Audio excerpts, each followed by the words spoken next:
අයිබෝන් කියලා පිළිගන්න ඔයාලා හැමෝම සිනමා වර්ල්ඩ් විතින් අරන් එන තවත් අලුත්ම වීඩියෝ එකකට. අද අපි බලන්න යන්නේ 2024 අවුරුද්දේ රිලීස් වුණ වෙනස්ම විදිහේ සුපිරි TV සීරීස් එකක් වුණ ටීකප් TV සීරීස් එකේ පළවෙනි සීසන් එකේ දෙවෙනි එපිසෝඩ් එක.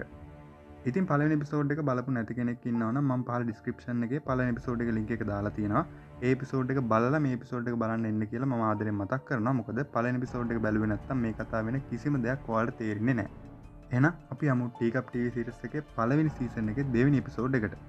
දෙවෙනි එපිසෝඩ් එක පටන් ගන්න කලින් මම ඔයාලට පළවෙනි එපිසෝඩ් එකේ කතාව පොඩ්ඩක් මතක් කරලා ඉන්නම්. මේ TV සීරීස් එකේ කතාව ගෙතලා තියෙන්නේ ජෝර්ජියාවේ ගෝපියලවල වලින් පිරුණු පුංචි ගමක සිද්ධ වෙන එක අద్భుත දරුණු සිද්ධියක් පාදක කරගෙන. ඉතින් මේ TV සීරීස් එකේ ප්‍රධාන චරිතය තමයි මැගි. මේ මැගි කියන්නේ පශු වෛද්‍යවරියක්. මැගිට සත්තු වෙනුවෙන් කරන ඇනිමල් ක්ලිනික් එකක් පවා තියෙනවා. ඒ වගේම මැගිගේ පවුලේ එයාගේ හස්බන්ඩ් ජේම්ස්ගේ අම්මා එලන් සහ තව ආලෝ මෙරිල් කියලා පුතෙකුයි දුවෙකුයිත් මැගිට ඉන්නවා. ඉතින් මේ මැගි එයාගේ පවුලේ ඇත්ත එක්ක එකතු වෙලා එයාලගේ ෆාම් එක බලා ගන්න ගමන් මැගිගේ ඇනිමල් ක්ලිනික් එකක් කරගෙන බොහොම සතුටින් ජීවත් වුණා. ඒත් එක පාටම හිතා ගන්නවත් බැරි විදිහේ දරුණු අద్భుත සිදුවීම් මාලාවකට මැගිගේ පවුලයට වගේම එයාලගේ අසල්වැසියන්ටත් මුහුණ දෙන්න සිද්ධ වුණා. ඒ වගේම මැගිල්ලගේ ෆාම් එකේ ඉන්න සත්තු වගේම එයාලගේ අසල්වැසියන්ගේ සත්තු පවා අමුතු විදිහට හැසිරෙන්න පටන් අරන් ඒක මෙයාට ලොකු ප්‍රශ්නයක් වෙලා තිබ්බේ. ඉතින් ඒ ඇස්සේ කොහොම හරි මැගිගේ පුතා ආලුත් එකපාරටම අතුරුදහන් වුණා. ඉතින් කොහොම හරි අවසානට මැගිගේ පවුලය වගේම එයාලගේ අසල්වැසි පවුලක් වෙච්ච රූබන්, වැලරියා සහ නිකලස් කියන තුන්දෙනාත් එක්ක එකතු වෙලා කොහොම හරි යාළුවෝ හැමතැනම හොයලා අන්තිමට ආලෝව හම්බුණා. ඒත් අන්තිමට ආලෝව හම්බුණා වුණත් ආලෝව අපහු ගෙදර එනකොට ආලෝවගේ හැසිරීම හරිම අద్భుත විදිහට වෙනස් වෙලා තිබ්බේ. ඉතින් ඒ ගැන මේ කට්ටියම බය වෙලා ආලෝවට මොකද්ද වුනේ කියලා හොයන ගමන් ඉදි තමයි පළවෙනි එපිසෝඩ් එක ඉවර වුනේ. ඒ වගේම පළවෙනි එපිසෝඩ් එක අවසානට අපිට පෙන්වනවා මැගිලගේ ෆාම් එකෙන් එළියේ ගෑස් මාස්ක් එකක් දාගත්ත පිරිමි කෙනෙක් නිල් ඉරක් දිගට මැදගෙන යනවා. හරියට නිකන් මේ සීමාවේ මොකක් හරි ප්‍රදේශයක් වෙන් කරනවා වගේ. ඉතින් මෙතනින් පස්සේ කතාව ඉස්සරහට මොනවද සිද්ධ වුනේ කියලා අපි දෙවෙනි එපිසෝඩ් එකට ගිහිල්ලා බලමු.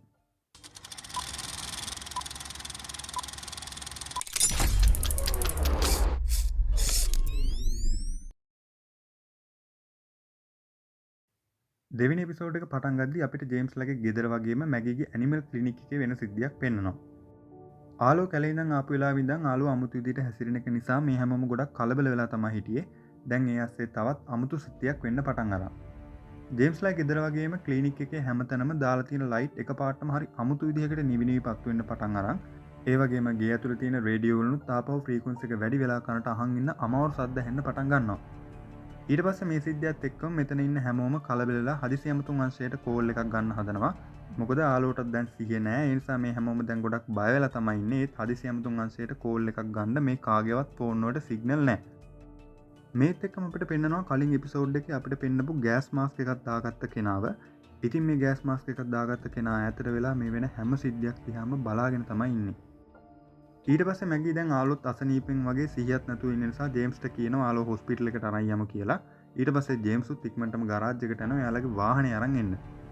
මේ වෙලාවේ අපිට පෙන්වනවා ජේම්ස්ලගේ ෆාම් එකේ වගේම ගරාජ් එකේ පවා තියෙන ලයිට් අමුතු විදිහට නිවිපත් වෙන්න පටන් අරන්. කොහොම හරි ජේම්ස් එයාලා කාර් එකට නැගලා කාර් එක ස්ටාර්ට් කරන්න හදනවා ආලෝ හොස්පිටල් එකට අරන් යන්න ඕන නිසා. ඒත් ඒ කාර් එක ස්ටාර්ට් වෙන්නේ නැහැ.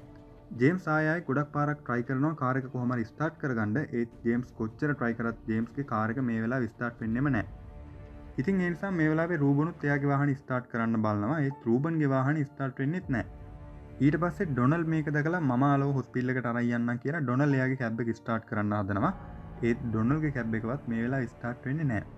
ඉතින් සාමාන්‍ය එක වාහනයක් මොකක් හරි ප්‍රශ්නයක් නිසා ස්ටාර්ට් වෙන්නේ නැති වුණත් මෙයාලගේ වාහන තුනම එකම වෙලාවෙ ස්ටාර්ට් වෙන්නේ නැති වුණේ කොහොමද කියලා මේ කාටවත් හිතා ගන්න බෑ.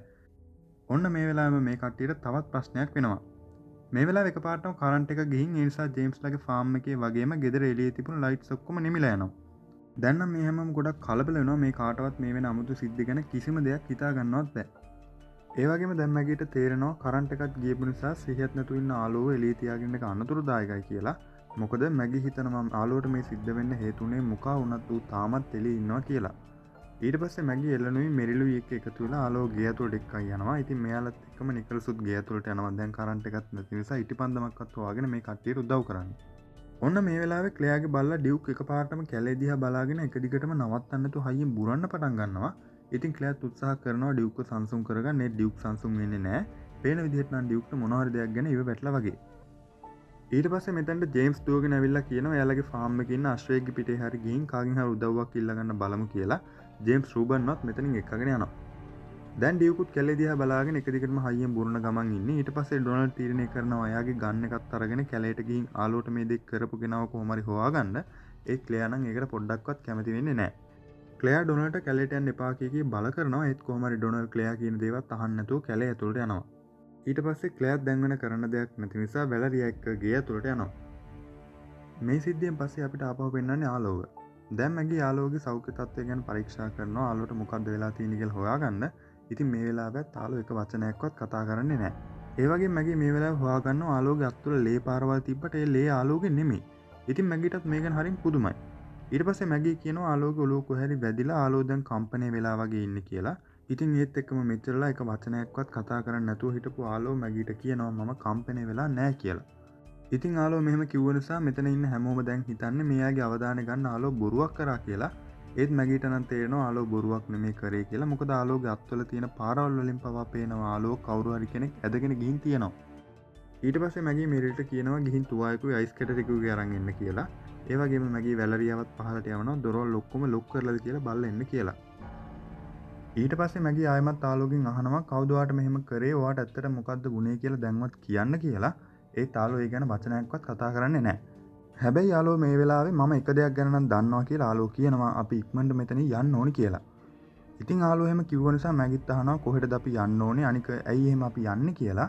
ඊට පස්සේ එකපාරටම ආලෝ කලින් වගේම අමුතු මිනිස්සු මිනිමරුව දුවලා හැංගෙන්න වගේ වචන හයියෙන් කිය මැගීවත් පැත්තකට තල්ලු කරලා දොර ගාව හිටපු නිකලස්වත් පෙරලාගෙන එළියට දෝගෙන යනවා. ඒත් කොහොම හරි මැගී ආපහු දෝගෙන ඇවිල්ලා ආලෝට යන්න දෙන්නේ නැතුව ආලෝ අල්ල ගන්නවා. ඉතින් මේ වෙලාවේ මෙරිලුත් මෙතනට එනවා. ඊට පස්සේ මෙරිල් මැගී මේ දෙන්නම එකතු වෙලා ආලෝ සංසුන් කරගන්න හදනවා. ඒත් තාමත් ආලෝ කලින් වගේම බය වෙලා එක එක විකාර දේවල් කියව තමයි ඉන්නේ. මේත් එක්කම වගේ නිකලස් මෙයාට කතා කරලා කියනවා එයාගේ ඔළුවේ ලේනවා කියලා. ඉතින් ආලෝ කලින් කලබල වෙලා නිකලස්වත් පෙරලාගෙන එළියට දූපු වෙලාවේ නිකලස් කොළෝ දොරේ වැදලා තුවාල වෙලා ඒ නිසා තමයි දැන් නිකලස් කොළුවෙන් ලේ එන්නේ. ඊට පස්සේ මැගී මෙරිල්ට කියනවා මම ආලෝ ගැන බලා ගන්නම් ඔයා ගිහින් නිකලස්ගේ තුවාලට බෙහෙත් දාන්න කියලා. ඉතින් ඊට පස්සේ මෙරිල් නිකලස්වත් එක්කගෙන යනවා නිකලස්ගේ තුවාලට බෙහෙත් කරන්න. මේ සිද්ධියෙන් පස්සේ අපිට පෙන්වන්නේ පහළ කුස්සිය වෙන සිද්ධියක්. දැන් වැලරියා එලන් ක්ලෙයා මේ තුන්දෙනාම කුස්සියට වෙලා ආලෝට මේ වෙච්ච දේ ගැන කතා කර ඉන්නේ. ඒත් ක්ලෙයා නම් මේ වගේ දේවල් ගැන පොඩ්ඩක්වත් විශ්වාස කරන්නේ නැහැ. ක්ලෙයා තාමත් හිතන් ඉන්නේ ආලෝ මෙයාව රවට්ටන්න මෙහෙම කරනවා ඇති කියලා. ඊට පස්සේ එලන් ක්ලෙයාට වගේම වැලරියාට කියනවා නෑ ආලෝ මේ කරන්නේ බොරුවක් වෙන්න බෑ. ඇත්තටම ආලෝට මොකක් හරි අద్භූත සිද්ධියකට මුහුණ දෙන්න වෙලා තියෙනවා. එහෙම නැත්නම් ආලෝ මොකක් හරි දෙයකට කම්පණය වෙලා ඉන්නේ කියලා. ඊට පස්සේ අපිට ආයෙමත් නිකලස්වයි මෙරිල්වයි පෙන්වනවා. ඉතින් මෙරිල් මේ වෙලාවේ නිකලස්ගේ තුවාල වලට බෙහෙත් කරන ගමන් තමයි ඉන්නේ. දැන් මේ සිද්ධ වෙන දේවල් නිසා නිකලස් හැමෝටම වඩා බය වෙලා ඉන්නේ. ඉතින් මෙරිලුත් නිකලස්ට එක එක දේවල් කියලා නිකලස්ට ටිකක් සංසුන් කරන්න උත්සාහ කරනවා. ඒත් ඒක හරියන්නේ නැහැ. මොකද නිකලස්ට වගේම මෙරිල්ටත් මේ වෙන කිසිම දෙයක් ගැන හිතා ගන්නවත් බෑ. ඊට පස්සේ අපිට පෙන්වන්නේ ජේම්ස්වයි රූබන්වයි. ඔයාලට මතකද කලින් ජේම්ස් වාහන එකක්වත් ස්ටාර්ට් වෙන්නේ නැති නිසා අශ්වයෙක්ගේ පිටේ හරි ගිහින් කාගෙන් හරි උදව්වක් ඉල්ලගමු කියලා රූබන්වත් එක්කගෙන ගියා. ඉතින් දැන් ජේම්ස් රූබන් එක්ක එකතු වෙලා අශ්වෝ දෙන්නෙක් වෙලා ඇස්ති කරනවා එයාලට එළියට යන්න. මේ අතරතුර මේ දෙන්න කතා වෙනවා මේ වාහන එකක්වත් ස්ටාර්ට් වෙන්නෙත් නැහැ, ෆෝන් වලට සිග්නලුත් නැහැ, කරන්ට් එකක් නැහැ, රේඩියෝ වලින් ෆ්‍රීකවන්සි එක වැඩි වෙලා 아무තු සද්දෙන්නත් පටන් අරන් මේ සිද්ධි වලට හේතුව මොකක් වෙන්න පුළුවන්ද කියලා මේ දෙන්න කතා වෙනවා. ඉතින් රූබන් නම් කියන්නේ සමහරට න්‍යෂ්ටික බෝම්බයක් හරි සූර්යාගෙන් පිට වුණු දැල්ලක් නිසා හරි විද්‍යුත් චුම්බක ස්පන්දනයක් වගේ දෙයක් ඇති වෙලා මෙහෙම වෙන්නේ නැති කියලා. ඒ ජේම්ස් කියනවා එයාට නම් මේ වගේ විද්‍යාත්මක දේවල් ගැන කිසිම අවබෝධයක් නැහැ කියලා. මෙහෙම කතා කර ඉන්න ගමන් රූබන් දකිනවා ජේම්ස්ලාගේ ෆාම් එකෙන් එළියේ කාර් එකක් නවත්තලා තියෙනවා. ඉතින් මේක දැක්ක ගමන් මේ දෙන්නම ඉක්මනට මෙතනට දුවලා යනවා. මේ කාර් එක කාගේද මේ කාර් එකේ ආවේ කවුද කියලා අපි නම් දැනටමත් දන්නවා. ඉතින් අර ගෑස් මාස්ක් එකක් දාගත්ත පිරිමි කෙනා ජේම්ස්ලාගේ ෆාම් එකෙන් එළියේ නිල් ඉරක් දිගට මැදගෙන ගියා. පේන විදිහට දැන් මේ කෙනා ආපු වැඩේ ඉවරයි වගේ. ඒ නිසා මේ ගෑස් මාස්ක් එකක් දාගත්ත පිරිමි කෙනා ආපහු යන්නේ එයාගේ කාර් එකට නගිනවා. ඉතින් මෙහෙම කාර් එකට නැගලා කාර් එක ඇතුළේ ඉද්දි මේ ගෑස් මාස්ක් එකක් දාගත්ත පිරිමි කෙනාව දකිනවා. එයාගේ කාර් එක පැත්තට මිනිස්සු දෙන්නෙක් කෑ ගහගෙන දුවගෙන එනවා. ඉතින් මේ එන්නේ ජේම්ස්යි රූබනුයි. ඊට පස්සේ මේ ගෑස් මාස්ක් එකක් දාගත්ත කෙනා පුංචි වයිට් බෝඩ් එකක් අරන් ඒකේ මොනවද ලියලා ඒ වයිට් බෝඩ් එකත් අරන්ම කාර් එකෙන් එළියට බහිනවා. ඊට පස්සේ මේ ගෑස් මාස්ක් එකක් දාගෙන ඉන්න කෙනා අර නිල් පාට ඉරගාවට ගිහින් ජේම්ස්ලට අතින් සංඥා කරනවා ළඟට එන්න එපා කියනවා වගේ. ඉතින් ජේම්ස්යි රූබනුයි මේ නිසා බය වෙලා ඉස්සරහට එන්න නැතුව එහෙම්මම නවතිනවා.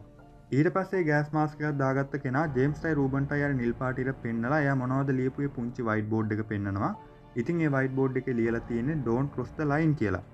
ඒ කියන්නේ මේ නිල් ඉර හරහා පැනලා අනිත් පැත්තට යන්න එපා කියලා තමයි මේ ගෑස් මාස්ක් එකක් දාගෙන ඉන්න පිරිමි කෙනා ජේම්ස්ලට කියන්නේ. ඉතින් ජේම්ස්ුත් බලනවා මේ මොන විකාරයක්ද මේ මිනිස්සයා කියන්නේ කියලා. ඊට පස්සේ ජේම්ස් මේ ගෑස් මාස්ක් එකක් දාගත්ත පිරිමි කෙනාට කියනවා එයාලගේ වාහන එකක්වත් ස්ටාර්ට් වෙන්නේ නැහැ, කරන්ට් එකක් නැහැ. ඒ වගේ මෙයාගේ පුතා ආලෝ අසනීප වෙලා ඉන්නේ. ඒ නිසා ආලෝ හොස්පිටල් එකට අරන් යන්න අපිට වගේ කාර් එක ඕනි කියලා ආපහු ජේම්සන් නිල් ඉර ගාවටම ඇවිදගෙන එන්න හදනවා. ඉතින් මේ වෙලාව එකපාරට මේ ගෑස් මාස්ක් එකක් දාගෙන ඉන්න පිරිමි කෙනා පිස්ටල් එකක් අරන් ආපහු අර වයිට් බෝඩ් එක පෙන්නලා ජේම්ස්ලට තර්ජනය කරනවා මේ නිල් ඉර පනින්න එපා කියලා. ඉතින් මේ සිද්ධියෙන් පස්සේ අපිට ආපහු පෙන්වන්නේ මැගීවයි ආලෝවයි. මැගී කොහොම හරි ආලෝව සංසුන් කරගෙන ආලෝගේ අතේ තියෙන තුවාල වලට බෙහෙත් දාන ගමන් ඉන්නේ.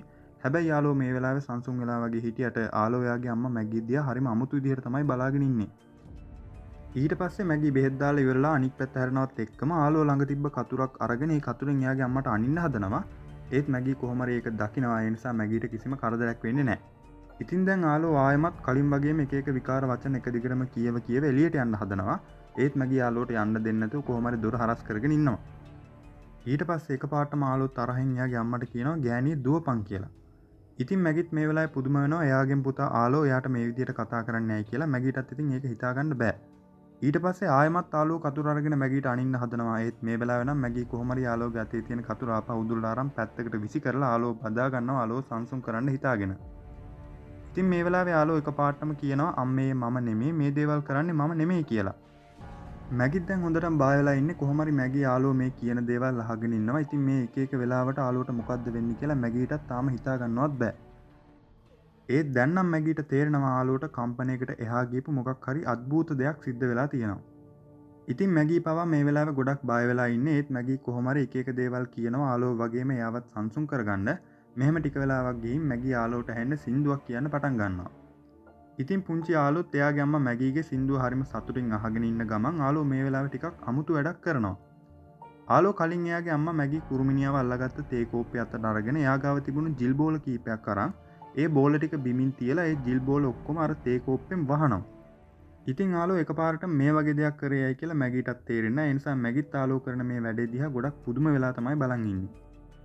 ඒ වගේම ආලෝ මේ කරපු වැඩේ ලොකු තේරුමක් තියෙනවා. ඒ තේරුම වලට කතාව ඉස්සරහට දැනගන්න පුළුවන් වෙයි. මේ සිද්ධියෙන් පස්සේ අපිට පෙන්වන්නේ කැලේට ආපු ඩොනල්ඩ්.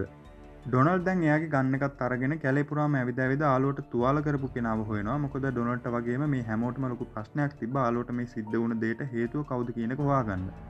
ඉතින් මේ විදිහට ඩොනල්ඩ් කැලේ ඇවිදිද්දි එකපාරටම ඩොනල්ඩ්ගේ කකුල මොකක් හරි දෙයක පැටලිලා ඩොනල්ඩ් එතනම ඇදගෙන වැටෙනවා. ඊට පස්සේ ඩොනල්ඩ් ආපහු හිමීට නැගිටින ගමන් බලනවා මොකක්ද එයාගේ කකුල වැදුනේ කියලා. එතකොට තමයි ඩොනල්ඩ් දකින්නේ ලේ පෙරාගත්ත ගෑනු කෙනෙක් මැරිලා බිම වැටලා ඉන්නවා. ඉතින් මේ මැරලා ඉන්නේ කලින් එපිසෝඩ් එකේදී අපි දැක්ක ලේ පෙරාගෙන හිටපු ගෑනු කෙනාව තමයි. ඉතින් ඒ ගෑනු කෙනාව මරලා දැම්මේ අර කළු පාට දරුණු බල්ලා. මං හිතන්නේ ඒක වලට මතක ඇති. ඔන්න මේ වෙලාවේ ඩොනල්ඩ්ට තවත් කරදරයක් වෙනවා. ඩොනල්ඩ් පිටිපස්ස ඇරලා බලද්දි ඩොනල්ඩ් දකිනවා අර කළු පාට දරුණු බල්ලා ඩොනල්ඩ් දිහා හරිම දරුණු විදිහට බලාගෙන ඉන්නවා. හරියට නිකන් අර ගෑනු කෙනාව මරලා දැම්ම වගේම ඩොනල්ඩ්ගෙත් ඇඟට කඩාගෙන පැනලා ඩොනල්ඩ්වත් මරලා දාන්න වගේ. මේ සිද්ධියෙන් පස්සේ අපිට ආයෙමත් පෙන්වන්නේ ෆාම් එකේ නෙලියේ ඉන්න ජේම්ස් ලව. මේ වෙලාවේ අපවර් ගෑස් මාස්ක් එකක් දාගත්ත කෙනා එයාගේ වයිට් බෝඩ් එකේ රවුමක් ඇඳලා ඒ රවුම ඇතුලේ චූටි කතිර දෙකක් ගහලා ඒක ජේම්ස්ලාට පෙන්නනවා. ඉතින් මේකෙන් මේ ගෑස් මාස්ක් එකක් දාගත්ත කෙනා මොකද්ද කියන්න උත්සාහ කරන්න කියලා රූබන්ට නම් ටිකක් තේරෙනවා. මේ කතිර දෙකෙන් අදහස් කරන්නේ ජේම්ස් රූබන් වගේම මේ අයගේ පවුල් වල ඉන්න හැමෝම. ඒ වගේම මේ රවුමෙන් අදහස් කරන්නේ මේ ගෑස් මාස්ක් එකක් දාගෙන ඉන්න කෙනා ඇඳපු මේ නිල් ඉර. ඉතින් පේන විදිහට මේ නිල් ඉර වටේටම තියෙනවා. හරියට ජේම්ස් රූබන් වගේම මෙයාලගේ පවුල් වල හැමෝම මේ රවුම ඇතුලේ හිර වෙලා වගේ. දැන් ඔයාලට තේරෙනවා ඇති ආලෝ කලින් තේ කෝප්පෙන් ජිල් බෝල ටික වහපු එකේ තේරුම. ඒ ජේම්ස්ලටවත් මේ ගැන හිතා ගන්නවත් බැරුව ඉද්දි පුංචි ආලෝ කොහොමද ඒ ගැන දැනගත්ත කියලා අපිටත් තාම හරියට හිතා ගන්න බෑ. ඉතින් ඊට පස්සේ ජේම්ස් නම් මේ ගෑස් මාස්ක් එක දාගෙන ඉන්න කෙනා කියන ඒවා ගණන් ගන්න නැතුව ආලෝ හොස්පිටල් එකට එක්කන් යන්න මේ කාර් එක ඕනි කියලා ආපහු නිල් ඉර ළඟටම එන්න හදනවා. එතකොටම ගෑස් මාස්ක් එක දාගෙන ඉන්න කෙනා එකපාරටම අහසට වෙඩි තියලා ජේම්ස්ට අනතුරු අඟවනවා නිල් ඉර ළඟට එන්න එපා කියලා. මේත් එක්කම වගේ ඩොනල්ඩ් කැලේ පැත්තේ ඉඳන් කෑ ගහගෙන දුවගෙන යනවා ජේම්ස්ලා ඉන්න පැත්තට. මොකද අර කළු පාට දරුණු බල්ලත් ඩොනල්ඩ්ගේ පිටිපස්සෙන් පන්නගෙන ඇවිල්ලා ඒ දරුණු බල්ලගෙන් බේරෙන්න තමයි ඩොනල්ඩ් මේ කෑ ගහගෙන දුවගෙන එන්නේ. ඊට පස්සේ ඩොනල්ඩ් කොහොම හරි ඒ බල්ලගෙන් බේරෙන්න හිතාගෙන ජේම්ස්ලාගේ ෆාම් එක වටේ ගහලා තියෙන වැටෙන් පැනලා ජේම්ස්ලා ඉන්න පැත්තට එනවා. ඒත් වැටෙන් පයින් කර ඩොනල්ඩ්ගේ කකුල වැටේ පැටලලා ඩොනල්ඩ් වැටෙනවා. ඉතින් මේ විදිහට ඩොනල්ඩ් වැටෙන්නේ අර සීමාවක් වගේ ලකුණු කරලා තියෙන නිල් ඉර ළඟින්මයි. ඊට පස්සේ අර කළු පාට දරුණු බල්ලත් වැට යටි රිංගගෙන ඇවිල්ලා ඩොනල්ඩ්ගේ ඇඟට කඩාගෙන පනිනවා. ඒත් කොහොම හරි ඩොනල්ඩ් ඌව අල්ලලා පැත්තකට විසි කරලා දානවා. ඉතින් පැත්තකට විසි කරලා දානවා කිව්වට ඩොනල්ඩ් මේ වෙලාවේ බල්ලා විසි කරන්නේ අර නිල් ඉරෙන් එහා පැත්තට. ඒ කියන්නේ නිල් ඉරෙන් එළියට තමයි ඩොනල්ඩ් මේ වෙලාවේ බල්ලා විසි කරන්නේ. ඊට පස්සේ මේ කළු පාට දරුණු බල්ලා එකපාරටම අමාරුවෙන් කෑ ගහන්න පටන් ගන්නවා. ඒත් එක්කම වගේ මේ බල්ලගේ හැම ඉරාගෙන ඇටකටු බඩවැල් පවා එළියට ඇවිල්ලා හරිම භයානක විදියට මේ බල්ලා මැරිලා යනවා. ඉතින් ජේම්ස්, රූබන්, ඩොනල්ඩ් මේ තුන්දෙනාම මේ සිද්ධිය දිහා ගොඩක් බය වෙලා තමයි බලන් ඉන්නේ. දැන් තමයි රූබන්ටයි ජේම්ස්ටයි තේරෙන්නේ මෙච්චරලා මේ ගෑස් මාස්ක් එකක් දාගෙන ඉන්න කෙනා මේ සලකුණු කරලා තියෙන නිල් ඉරෙන් එහා පැත්තට යන්න එපා කියලා කිව්වේ ඇයි කියලා. ඒත් අර ගෑස් මාස්ක් එකක් දාගත්ත කෙනා නිල් ඉරෙන් එළියේ තමයි ඉන්නේ. හැබැයි එයාට කිසිම ප්‍රශ්නයක් නැහැ. සමහර විට මේ සිද්ධ වෙන දේවල් එයාට බලපාන්නේ නැතුව ඇති. එහෙමත් නැත්නම් මේ සිද්ධ වෙන හැම දෙයකටම හේතුව මේ ගෑස් මාස්ක් එකක් දාගත්ත පිරිමි කෙනා වෙන්නත් පුළුවන්. ඊට පස්සේ එකපාරටම අර ගෑස් මාස්ක් එකක් දාගත්ත පිරිමි කෙනා අපහු මෙයාට කතා කරලා අර වයිට් බෝඩ් එකේ don't cross the line කියලා ලියලා ඒ බෝඩ් එක මෙයාට පෙන්නනවා. ඉතින් මේ වෙන කිසිම දෙයක් හිතා ගන්නවත් බැරුව ඉන්න ජේම්ස් ඊට පස්සේ මේ ගෑස් මාස්ක් එකක් දාගත්ත කෙනාගෙන් කෑ ගහලා අහනවා ඇයි මේ එකපාරට මෙහෙම දරුණු දේවල් වෙන්නේ කියලා. ඒත් මේ පිරිමි කෙනා ජේම්ස් අහපු දේ ගණන්වත් ගන්න නැතුව ආපහු අර වයිට් බෝඩ් එකේ එක දෙයක් ලියලා මෙයාට ඒක පෙන්නනවා. ඉතින් මේ පාරේ බෝඩ් එකේ ලියලා තියෙන්නේ don't trust anyone කියලා. ඒ කියන්නේ කිසිම කෙනෙක් විශ්වාස කරන්න එපා කියලා තමයි මේ ගෑස් මාස්ක් එකක් දාගත්ත පිරිමි කෙනා මෙයාලට කියන්නේ. ඉතින් කිසිම කෙනෙක්ව විශ්වාස කරන්න එපා කියලා මොකද්ද මේ එකපාරටම කිව්වේ කියලා මේ තුන්දෙනාටම හිතා ගන්න බෑ. ඒ නිසා රූබන් කෑ ගහලා මේ ගෑස් මාස්ක් එකක් දාගෙන ඉන්න පිරිමි කෙනාගෙන් අහනවා ඇයි එහෙම කිව්වේ මොකක්ද ඒකේ තේරුම කියලා. ඒත් මේ ගෑස් මාස්ක් එකක් දාගෙන ඉන්න පිරිමි කෙනා මේ වෙලාවේ කිසිම දෙයක් මෙයාට කියන්නේ නැහැ. ඊට පස්සේ මේ ගෑස් මාස්ක් එකක් දාගත්ත පිරිමි කෙනා යාගේ කාර් එකට නැගලා මෙතන යන්න යනවා. ඉතින් ජේම්ස්ලට එකපාරටම මේ වෙන්න පටන් ගත්ත තරුණ සිද්ධි ගැන මොනවම හරි දෙයක් දැනගන්න පුළුවන් කෙනෙක් හිටියේ ගෑස් මාස්ක් එකක් දාගත්ත පිරිමි කෙනා විතරයි. ඒත් දැන් එයත් නැහැ. ඊට පස්සේ මේ තුන්දෙනාටම වෙන කරන්න දෙයක් හිතා ගන්න බැරුව බය වෙලා අර කළු පාට දරුණු බල්ලට වෙච්ච දේ දිහා බලාගෙන ඉන්නවා. මේ සිද්ධියෙන් පස්සේ අපිට පෙන්වන්නේ ජේම්ස්ලගේ කුස්සිය වෙන සිද්ධියක්. කුස්සියට වෙලා එලන් වැලරියා වගේම ක්ලෙයා කතා කර කර ඉන්නවා. ඉතින් මේ අයටත් අර ගෑස් මාස්ක් එකක් දාගත්ත පිරිමි කෙනා ජේම්ස්ටයි රූබන්ටයි අනතුරු ගවන්න අහසට වෙඩි තිබ්බ සද්ද ඇහිලා. ඒ නිසා මේ තුන්දෙනාත් දැන් හොඳටම බය වෙලා කලබල වෙලා තමයි ඉන්නේ. ඊට පස්සේ ක්ලෙයා වැලරියාට එලන්ටයි කියනවා ක්ලෙයාලගේ ගෙදර ලෑන්ඩ්ලයින් එකක් තියෙනවා කියලා. ඒ ලෑන්ඩ් ෆෝන් එකෙන් කෝල් එකක් අරන් හදිසි අමතුමාංශයෙන් උදව්වක් ඉල්ල ගන්න පුළුවන් කියලා ක්ලෙයා ඩියුක්වත් අරගෙන එයාලා ගෙදර යන්න හදනවා. ඒත් එලන් වගේම වැලරියා නම් ඒකට පොඩ්ඩක්වත් කැමති නෑ. මොකද ඩියුක් එක්ක වුණත් මේ වගේ වෙලාවක එළියට යන එක ගොඩක් භයානකයි. ඒත් කොහොම හරි ක්ලෙයා මේ දෙන්න කියන දේ අහන්න නැතුව ටෝච් එකකුත් අරන් එයාලා ගෙදරට පයින්ම යන්න පිටත් වෙනවා. ඉතින් මේ විදිහට ක්ලෙයා යන ගමන් ඉද්දි ජේම්ස් දකිනවා ක්ලෙයා ටෝච් එකක් අරන් නිල්ලිර පැත්තට ඇවිදගෙන එනවා. ඉතින් මේ නිල්ලිර ගැන දැනට දන්නේ ජේම්ස්, රූබන් සහ ඩොනල්ඩ් විතරයි. වෙන කවුරුත්ම මේ නිල්ලිර ගැන කිසිම දෙයක් දන්නේ නැහැ. ඉතින් දැන් මේ තුන්දෙනාටම තේරෙනවා බැරි වෙලාවත් ක්ලෙයා මේ නිල්ලිර පහු කරලා එහා පැත්තට ගියොත් සමහර විට අර කළු පාට දරුණු බල්ලට වෙච්ච දෙයම ක්ලෙයාටත් වෙන්න පුළුවන්. ඒ නිසා ඉක්මනට මේ තුන්දෙනාම ක්ලෙයාව නවත්ත ගන්න ක්ලෙයා ඉන්න පැත්තට කෑ ගහගෙන දූගෙන යනවා. ඉතින් මේ ඊර ලං වෙනවත් එක්කම වගේ ඩියුක් එකපාරටම කලබල වෙලා ක්ලෙයාව දාලා දුවලා යනවා. මේත් එක්කම වගේ ජේම්ස්, රූබන් වගේම ඩොනල්ඩ් මෙතනට ඇවිල්ලා කෑ ගහලා ක්ලෙයාට කියනවා "ඔහම නවතින්න ඔය නිල්ලිර පහු කරලා එළියට යන්න එපා" කියලා. ඒත් ක්ලෙයා එක වැඩිය ගණන් ගන්න නැතුව මම ගෙදර යනවා කියලා ඒ නිල්ලිරෙන් එහා පැත්තට යනවා. ඉතින් මේ වෙලාවේ ඩොනල්ඩ් පුළුවන් තරම් උත්සාහ කරනවා ක්ලෙයාව අල්ලගන්න. ඒත් ඩොනල්ඩ්ට මේ වෙලාවේ ක්ලෙයාව නවත්ත ගන්න පුළුවන් වෙන්නේ නැහැ. මේ වෙලාවේ ඩොනල්ඩ්ගේ අතකුත් මේ නිල්ලිරෙන් එහා පැත්තට යනවා. ඒත් එක්කම වගේ ඩොනල්ඩ් හයියෙන් කෑ ගහලා අත ගන්නවා. ඒත් අත නිල්ලිරෙන් එහා පැත්තට ගියපු නිසා ඩොනල්ඩ්ගේ අතත් හරිම දරුණු විදිහට ඇටකටු පවා පෑදිලා තුවාල වෙලා යනවා. ඉතින් ක්ලෙයා මේ නිල්ලිර පැනලා එහා පැත්තට යනවත් එක්කම ඩොනල්ඩ් ගෑස් එක ඉස්සරහම එයාගේ ක්ලෙයාගේ ඇඟේ හැම ඉරාගෙන ඇටකටු නහර බඩවැල් එළියට ඇවිල්ලා ලේ විලක් මැද හරිම අවාසනාවන්ත විදිහට ක්ලෙයා මැරෙනවා. ඩොනල්ඩ්ට මේ වෙලාවේ කියාගන්න බැරි තරම් වේදනාවක් දැනෙනවා. ඩොනල්ඩ් නිල්ලිරෙන් එහා පැත්තට පැනලා ක්ලෙයා ළඟට යන්න පව උත්සාහ කරනවා. ඒත් ජේම්ස් රූබන් කොහොම හරි ඩොනල්ඩ්ට යන්න දෙන්නේ නැතුව ඩොනල්ඩ්ව අල්ල ගන්නවා. ඉතින් ඩොනල්ඩ්ට දැන් ක්ලෙයා නැති වුණු දුක වගේම එයාගේ අතේ වේදනාව මේ දෙකම එකතු වෙලා ඩොනල්ඩ් ගොඩක් හයියෙන් කෑ ගහනවා. ඒත් දැන් කරන්න දෙයක් නැහැ. දැනටමත් ක්ලෙයාගේ ජීවිතේ නැති වෙලා ඉවරයි. මේ සිද්ධියෙන් පස්සේ අපිට ආලෝ ජිල්බෝල වහපු තේ කෝප්පේ පෙන්නනවා. ඉතින් මැගී වගේම ආලුත් ඒ ළඟින් ඉඳගෙන ඉන්නවා. දැන් මැගීටත් පහළ ඩොනල්ඩ් වගේම ක්ලෙයා කෑ ගහපු සද්දය ඇහුණා. ඒ නිසා මැගී ආලෝට කියනවා අපි දැන් පහළට යමු කියලා. ඒත් ආලෝ නැගිටලා ළඟ තිබ්බ ඩික්ෂනරියක් අරන් ඒ ඩික්ෂනරි ට්‍රැප් කියන වචනේ පෙන්නලා මැගීට කියනවා අපි දැන් කොටු වෙලා ඉවරයි කියලා. ඊට පස්සේ ආලෝ මැගී දිහා අමුතු විදියට බලාගෙන ඉඳලා ආයෙමත් කියනවා අම්මේ එයා අපිට හැංගෙන්න කියනවා කියලා. ඉතින් ආලෝ මේ කිව්ව දේවල් එක්ක පුදුම වෙලා මැගිත් අහනවා කාටද එයා කිව්වේ කියලා. එතකොට ආලෝ කියනවා මගේ ඔළුව ඇතුළේ කෙනෙක් ඉන්නවා එයා තමයි මේ දේවල් කියන්නේ කියලා. ඊට පස්සේ මැගී ආයෙමත් එයාගේ පුතා ආලෝගෙන් අහනවා ඇයි අපි එහෙම හැංගෙන්න ඕනේ අනිත් එක කාට බයද අපි එහෙම හැංගෙන්නේ කියලා. එතකොට ආලෝ කියනවා අම්මේ ඌ දැන් එනවා ඌට හම්බෙන හැමෝම දරුණු විදිහට මරලා දානවා කියලා. ඉතින් මෙන්න මේ විදිහට තමයි ටීකප් ටීවී සීරීස් එකේ පළවෙනි සීසන් එකේ දෙවෙනි එපිසෝඩ් එක ඉවර වෙන්නේ. එහෙනම් ඊළඟ එපිසෝඩ් එකෙන් හම්බ වෙනකන් අදට ගිහින් එන්නම්. හැමෝටම සුබ දවසක්.